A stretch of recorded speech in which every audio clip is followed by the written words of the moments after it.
रत्नागिरी सिंधुदुर्ग लोकसभा मतदारसंघात भाजप नेते नारायण राणे विरुद्ध ठाकरे गटाचे विनायक राऊत यांच्यामध्ये चुरशीची लढत झाली। सिंधुदुर्ग हा तसा ठाकरेंचा बालेकिल्ला, मात्र यंदा विनायक राऊत हा बालेकिल्ला टिकवणार की नारायण राणे सिंधुदुर्गाचा गड भेदणार?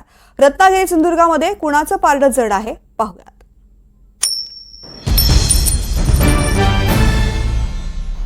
लागली पैज या NDTV मराठी विशेष कार्यक्रमात आपलं स्वागत आहे। मतदान झालं, प्रतीक्षा आता फक्त निकालाची आहे। बघायचं झालं तर नाक्यावर टपरीवर मात्र चर्चा चालू आहे। सिंधुदुर्ग जिल्ह्यात नेमका खासदार कोण होणार याची चर्चा मात्र सगळीकडे चालू आहे, पत्रकारांमध्ये देखील चालू आहे। या सिंधुदुर्ग जिल्ह्याचा खासदार कोण होणार ते आपण पाहिलं, काही जाणकार पत्रकार आहेत त्यांच्याकडून आपण जाणून घेणार आहोत। काय वाटतं, काय सांगाल, नेमका कोण निवडून येईल? सध्या तरी कोण निवडून येईल हे सांगता जरा कठीण आहे, पण जो कोण येईल तो अगदी मोजक्याच मताधिक्याने निवडून येईल एवढं मात्र नक्की। तुम्हाला काय वाटतं, आपल्या जिल्ह्यातून कोण निवडून येईल?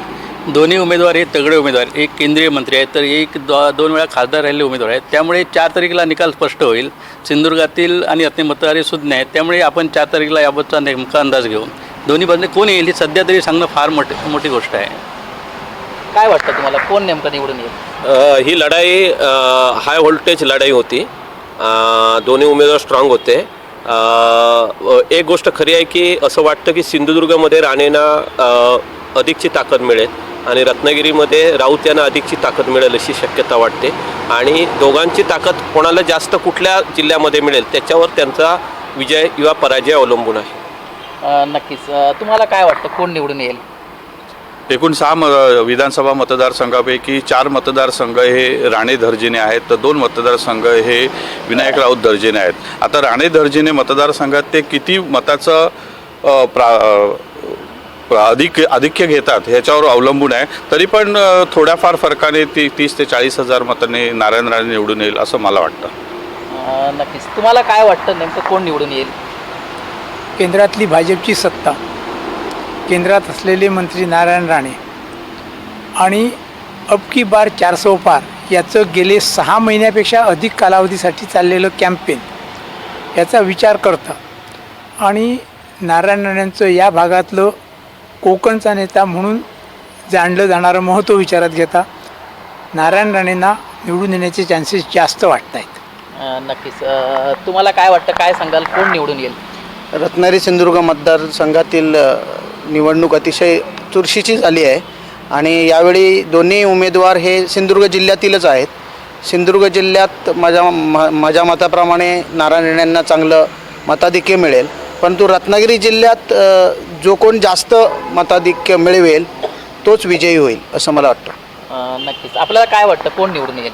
रत्नागिरी सिंधुदुर्ग जिल्ह्यात दोन्ही उमेदवार तुल्यबळ होते, मात्र भाजपा युतीची ताकद जास्त होती, पण ही बहुतेक ठिकाणी लोकांनीच निवडणूक हाती घेतली होती असं चित्र होतं, त्यामुळे जरा सांगणं अवघड होईल।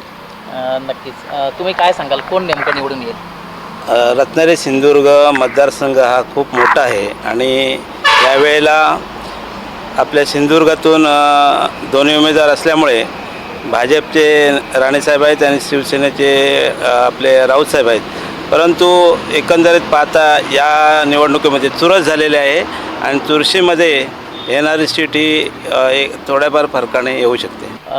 नक्कीच। खरं तर हे सिंधुदुर्गातील जाणकार पत्रकार होते। खरं तर बघायचं झालं तर मात्र एकंदरीत दोन्ही जे उमेदवार होते, खासदार विनायक राऊत असतील, केंद्रीय मंत्री नारायण राणे असतील, हे प्रॉपर सिंधुदुर्ग जिल्ह्यातले आहेत। मात्र कुठेतरी मतदारांमध्ये संभ्रमता निर्माण झाली होती। उद्योग असतील, इतर विकास कामे जी होतील ती कुठेतरी मात्र कमी पडलेली आहेत। ह्यामध्ये मात्र मतदार संभ्रमात होता। मात्र नेमकं जर बघायचं झालं तर हाय व्होल्टेज ड्रामा हा मात्र निवडणुकीचा निकाल असेल आणि रत्नागिरी सिंधुदुर्ग लोकसभेकडे मात्र अख्ख्या राज्याचा लक्ष लागलेलं आहे। कॅमेरा पर्सन अजयसह गुरुप्रसाद दळवी, NDTV मराठी, सिंधुदुर्ग।